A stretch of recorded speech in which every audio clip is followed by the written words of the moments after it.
దీపావళి అమావాస్య తరువాత వచ్చే కార్తీక శుద్ధ చతుర్థిని నాగుల చవితి పండుగ అంటారు. కొందరు శ్రావణ శుద్ధ చతుర్థినాడు జరుపుకుంటారు. మన పురాణాలలో నాగుల చవితి గురించి ఎన్నో గాథలు ఉన్నాయి.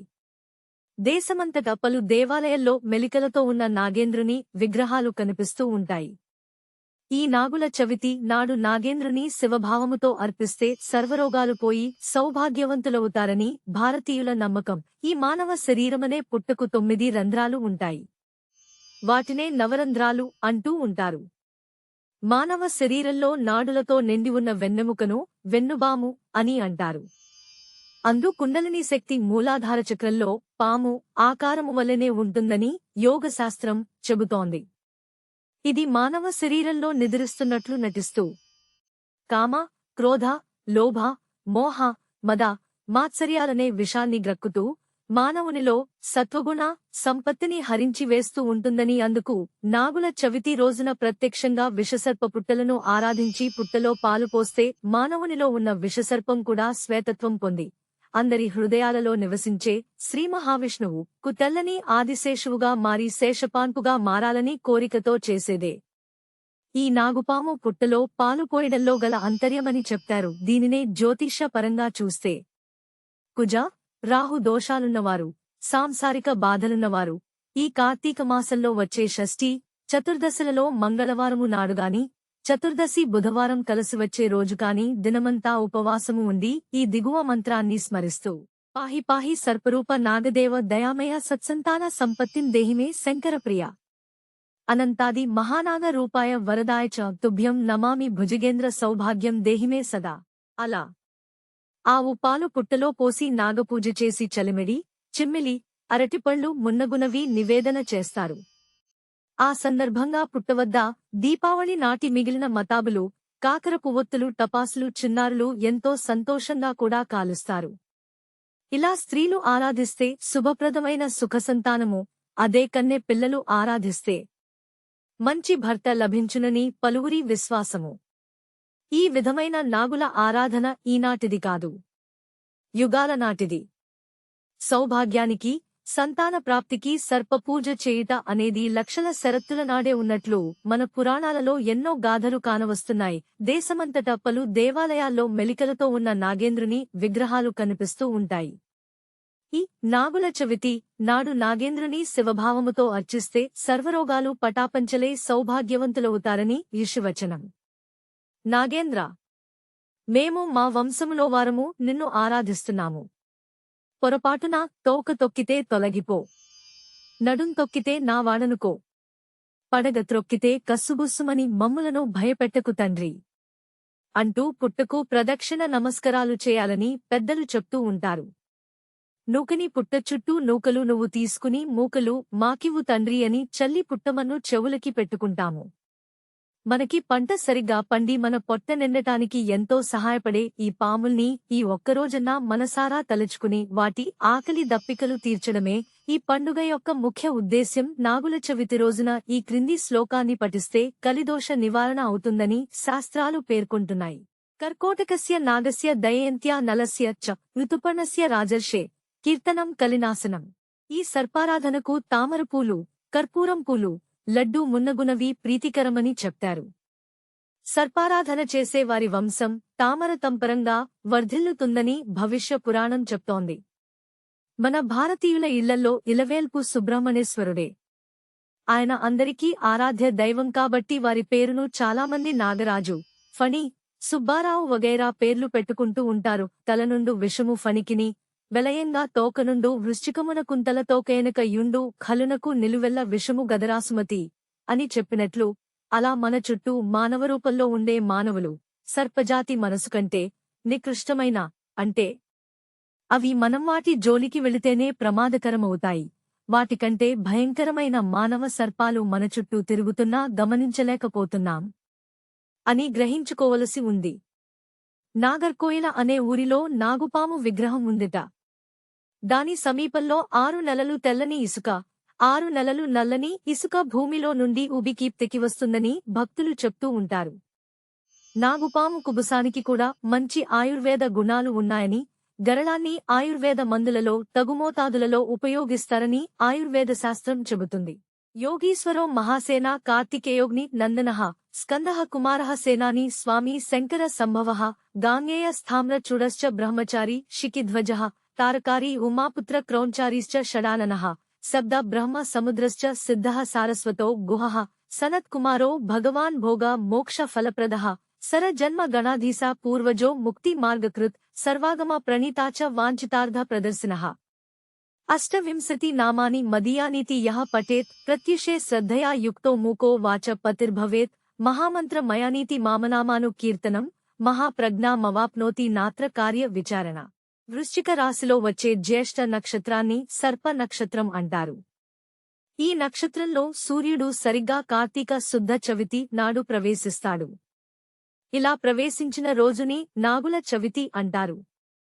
పాములు అనేవి మనకి పరోక్షంగా చాలా మేలు చేస్తాయి.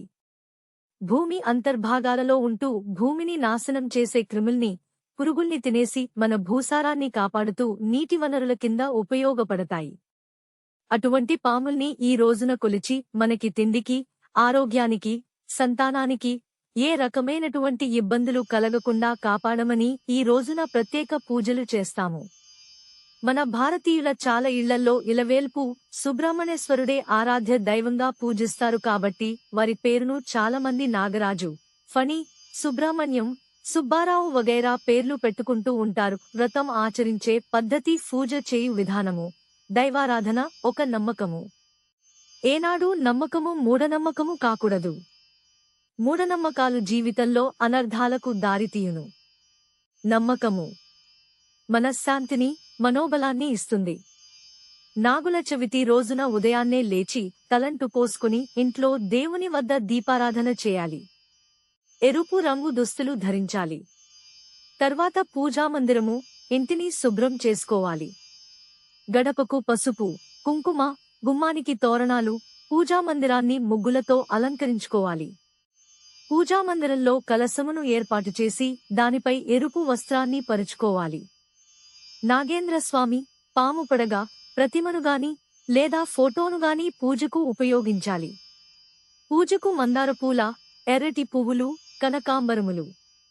నైవేద్యమునకు చిన్న చిన్న ఉండ్రాళ్లు, వడపప్పు, అరటిపండ్లు, చలిమిడులను సిద్ధం చేసుకోవాలి. ఉదయం 9 గంటలలోపు పూజను పూర్తి చేయాలి. పూజకు ముందు నాగేంద్ర అష్టోత్తరము, నాగేంద్ర స్తోత్రము, నాగస్తుత్యః, నాగేంద్ర సహస్రనామములను పఠించడం ద్వారా సకల సంతోషాలు ప్రాప్తిస్తాయని విశ్వాసం. స్తోత్రములు పఠించేందుకు వీలుకాని పక్షములో ఓం నాగేంద్రస్వామినే నమః అనే మంత్రాన్ని 108 సార్లు జపించాలి. దీపారాధనకు నువ్వుల నూనెను వాడాలి. 7 దూదివత్తులు, ఆవునేతితో సిద్ధం చేసుకున్న దీపముతో హారతినిచ్చి నైవేద్యమును సమర్పించుకోవాలి. పూజ ముగిశాక నాగేంద్రస్వామి నిత్యపూజ అనే పుస్తకమును తాంబూలముతో చేర్చి ముత్తైదువులకు అందజేయాలి. తరువాత దగ్గరలో ఉన్న పుట్టవద్దకు పోయి దీపం వెలిగించి పుట్టలో పాలు పోసి పూజ చేయాలి. పూజ అయిన తరువాత నైవేద్యం పెట్టి ఆ రోజు పగలంతా ఉపవాసం ఉండి రాత్రికి భోజనం చేయాలి. ఇది వ్రతం ఆచరించే పద్ధతి. నాగుల చవితి రోజున నాగదేవతలకు పంచామృతములతో అభిషేకం చేయిస్తే సర్వం సిద్ధిస్తుందని నమ్మకం. అలాగే దేవాలయాల్లో నాగేంద్ర అష్టోత్తర పూజ, నాగేంద్ర సహస్రనామ పూజలు చేయించడం శుభదాయకం.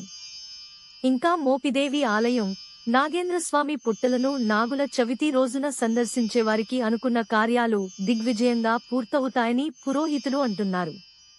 చెవి బాధలు, కంటి బాధలు ఉన్నవాళ్లకు చవితి ఉపవాసం మంచిది.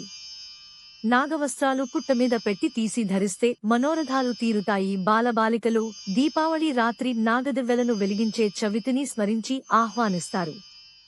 దీపావళి పండుగ వెళ్లిన 4వ నాడు మనకు నాగుల చవితి వస్తుంది. సంతానానికి సర్ప పూజకు గల సంబంధాన్ని తెలపడానికి బ్రహ్మ పురాణంలో ఒక కథ ఉంది. సూరసేనుడు చంద్రవంశపు రాజు. సూరసేనుడు అతని భార్య సంతానం కోసం చాలా రోజులు తపస్సు చేశారు. చివరికి వారికి ఒక సర్పం పుట్టింది. ఆ సర్పాన్నే వీరు పెంచుతూ వచ్చారు. కొన్నాళ్లకు ఆ సర్పం మనుషుల భాషలో మాట్లాడింది. ఆ పాము తనకు ఉపనయనం చేయమని కోరింది. రాజు అలాగే చేశాడు. కొన్నాళ్లకు ఆ పాము తనకు పెళ్లి చేయమని కోరింది. ఖడ్గాన్ని పంపి ఒక రాకుమార్తెతో పెళ్లిచేసి రప్పించారు. ఆమె అత్తింటికి వచ్చి తన మగడు ఒక పాము అని తెలుసుకుంది. ఆమె ఏమాత్రం భయపడక ఆ పాముతో కలసిమెలసి ఉంటూ ఉండేది. నన్ను చూసి నీవు ఎందుకు భయపడవు అని పాము ఆమెను అడిగింది. భర్త ఎట్టివాడైనా స్త్రీకి దైవసమానుడు. దైవాన్ని చూసి భయపడడం దేనికి అని సమాధానం చెప్పింది. అప్పుడు ఆ పాము శివుని శాపం వల్ల ఇలా అయ్యానని చెప్పి ఆమెతో కలిసి చవితి వ్రతం ఆచరించి గౌతమినదిలో స్నానం చేసి శివుని సన్నిధిలో శాపవిమోచనం పొందాడు. చలిప్రవేశించు నాగుల చవితి నాడు మెరియు వేసవి రథ సప్తమి దివసమున అచ్చసీతు ప్రవేశించు పెరిగి మార్గశిర పోష మాసాల మధ్య వేళ అని శివరాత్రి మాహాత్మ్యంలో శ్రీనాథుడు పేర్కొన్నాడు. చలికాలం ఆరంభమయ్యే కార్తీక మాసంలో చవితినాడు నాగపూజ చేయడం ఆంధ్రదేశంలో ప్రాచీనకాలం నుంచి వస్తున్న సంప్రదాయం. భవిష్యపురాణం నాగదష్టవ్రతం గురించి చెబుతోంది. నాగదష్టో సరో రాజన్ ప్రాప్యమృత్యుం ప్రజత్యతః అధోగత్వా భవేత్సర్పో నిర్తిశో నాత్ర సంశయరాజా. పాము కాటు పొందిన నరుడు మరణించిన పిదప పాతాళ లోకానికి పోయి విషరహితుడే సర్పజన్మ పొందుతాడని సుమంతుడు చెప్పగా శతానీకుడు పాము కరచినవాని కుటుంబీకులు అతని మోక్షప్రాప్తికి ఏమి చేయాలని ప్రశ్నిస్తే నాగపూజను వివరించినట్లు కథ. కొన్ని చోట్ల నాగపంచమి ప్రాచుర్యం పొందితే కొన్ని ప్రాంతాల ప్రజలు కార్తీక చతుర్థినాడు నాగపూజ చేయడం పరిపాటి. స్కందపురాణంలో దీనిని శాంతి వ్రతం అన్నారు. హైందవ సంప్రదాయంలోనే గాక జన బౌద్ధ ధర్మాల్లోనూ నాగారాధనకు ప్రాముఖ్యం ఉంది. అమరావతి స్తూపంలో ఫణీంద్రుడు పడగవిప్పిన చిత్రాలు ఉన్నాయి. దుర్గాదేవి పరివారంలో ఒక సర్పం కూడా ఉంది. శివుడు నాగభూషణుడు, అతని వింటినారి వాసుకి. శ్రీమహావిష్ణువు మేను వాల్చింది నాగతల్పం పైనే. వినాయకునికి సర్పం ఆభరణం, యజ్ఞోపవీతం కూడా. కుమారస్వామి వాహనమైన మయూరం కాళ్లకు సర్పాలు చుట్టుకుని ఉంటాయి. ఆంధ్రదేశం దాదాపు 2500 సంవత్సరాల క్రితం నాగరాజుల ఏలుబడిలో ఉన్నట్లు, వారివల్లనే ఈ దేశానికి నాగభూమి అని పేరు ఏర్పడిందని బౌద్ధగాథలు వెల్లడిస్తున్నాయి. సర్పం జాతీయ చిహ్నంగా గల ప్రాచీన తెగ నాగులని కొందరు చరిత్రకారుల అభిప్రాయం. ఆంధ్రదేశంలో నాగపూజ పరంపరాగతంగా వస్తోంది. శాతవాహనుల నాటి బౌద్ధాచార్యుడు నాగార్జునుని పేరులో నాగశబ్దం ఉంది. నాగవరం, నాగపట్నం, నాగులపాడు మొదలైన గ్రామనామాలు, నాగయ్య, నాగమ్మ వంటి వ్యక్తి నామాలు, నాగులేరు, నాగరం, నాగుల చీర మొదలైన విశేషనామాలు తెలుగునాట ప్రసిద్ధం. అమరావతి స్తూపంలో నాగబు శాసనస్థమైన తొలి తెలుగు మాటగా వేటూరి ప్రభాకర శాస్త్రి గుర్తించారు. మహావిష్ణువు చాతుర్మాస్యానంతరం నిద్రలేచే ఉద్ధానేకాదశికి ఈ నాగుల చవితి దగ్గరగా ఉన్నందున కార్తీక శుద్ధ చవితి నాడే నాగపూజ ఆంధ్రుల ఆచారం. ఆనాడు జ్యోతిర్మండలంలో అనంత సేనాకృతి కనిపిస్తుందని చెబుతారు. నాగుల చవితికి మిగతా పండుగలాగా ఇళ్లకు సున్నాలు అవి పూయకూడదు. ఇళ్లల్లో కాని పొలాల్లో కాని కన్నాలు ఉంటే పూడ్చాకూడదు. ఇల్లు తుడిచాక ముగ్గుపిండితో ముగ్గు పెట్టకూడదు. శుద్ధముక్కలు లేకపోతే చాక్ పీస్లతో ముగ్గు పెట్టాలి. అన్ని గుమ్మాలకి, తలుపులకి ఆస్తిక అని వ్రాయాలి. ఆస్తికుడు ఎవరంటే అర్జునుని కొడుకు అభిమన్యుడు. అభిమన్యుడు యుద్ధంలో మరణించినప్పుడు అతని భార్య ఉత్తర గర్భవతి. అభిమన్యుని కుమారుడు పరీక్షిత్తు. పరీక్షిత్తు కుమారుడు జనమేజయుడు. అనాలోచితంగా చేసిన పాప ఫలితంగా, శాపఫలితంగా పరీక్షిత్తు పాముకాటు వలన మరణిస్తాడు. తండ్రి మరణానికి ప్రతీకారంగా జనమేజయుడు పాముజాతిని మట్టుపెట్టాలని సర్పయాగాన్ని నిర్వహిస్తాడు. యాగం మధ్యలో సర్పజాతిని రక్షించటానికి ఆస్తికుడు వచ్చి తన మాటల చాతుర్యంతో జనమేజయుణ్ణి ఒప్పించి సర్పయాగాన్ని ఆపి జగత్కళ్యాణ కారకుడు అవుతాడు. అందుకే నాగుల చవితి రోజు ప్రతి వాకిలి దగ్గర ఆస్తిక అని వ్రాసి సర్పజాతిని కాపాడినవాడిని తలచుకోవడం జరుగుతుంది. ఒక విషయం గుర్తుంచుకోండి. పాములు సరీసృపాలు కనుక పాలు త్రాగవు. అలా అని అన్ని పాములు పాలు త్రాగవని కాదు. దేవత సర్పాలు మాత్రమే పాలు త్రాగుతాయి. మామూలు పాములు పాలు త్రాగితే అరగక కక్కేస్తాయి, మరణిస్తాయి కూడా. దేవత సర్పాలు ఎక్కడ పడితే అక్కడ ఉండవు. మనిషి కంటికి కనిపించవు, అంటే మానవ కదలికలను లేని మహారణ్యాలలో మాత్రమే ఉంటాయి. అందువల్ల పుట్టలో పాకేట్ల కొద్ది పాలు పోయకండి. నాగజాతిని తలుచుకుని నాగదేవతకు నైవేద్యంగా 1-2 చెంచాల పాలు మాత్రమే పుట్టలో పోసి మిగతావి ప్రసాదంగా స్వీకరించడం మంచిది. నాగదేవత పూజలో పసుపు కుంకుమలను పుట్ట దగ్గర వాడవద్దు. పసుపు అంటే పాములకు అలర్జీ. పసుపు వాటి శరీరానికి అంటుకోవడం వలన కూడా అవి మరణించే అవకాశం ఉంటుంది. పండుగ పూట పాపం చేయకండి. పసుపు కుంకుమలను పుట్ట దగ్గర వాడకండి. పుట్ట దగ్గర నాగబంధం దగ్గర పూజించాక ఇంటి గడప దగ్గర కూడా పాలు పోయాలి. ప్రతి ఇంటి గుమ్మం దగ్గర నాగరాజు కొలువుండి ఇంటిని రక్షిస్తుంటాడు. కనుక ఇంటి గడప మీద పాలు పోయండి. కాసింత చిమ్మిలి చలివిడి పెట్టండి. ఒక అరటిపండు ముక్క పెట్టండి. మరునాడు ఇంట్లో బంగారంతో కాని వెండితో కాని కొయ్యతో చెక్క కాని మట్టితో కాని చేసిన నాగప్రతిమను పంచామృతాలతోనూ జాజి సంపెంగ లాంటి సువాసనగల పూలతోనూ పూజించాలి. ఈ నాగపూజ వలన సర్పదోషాలు నశిస్తాయి.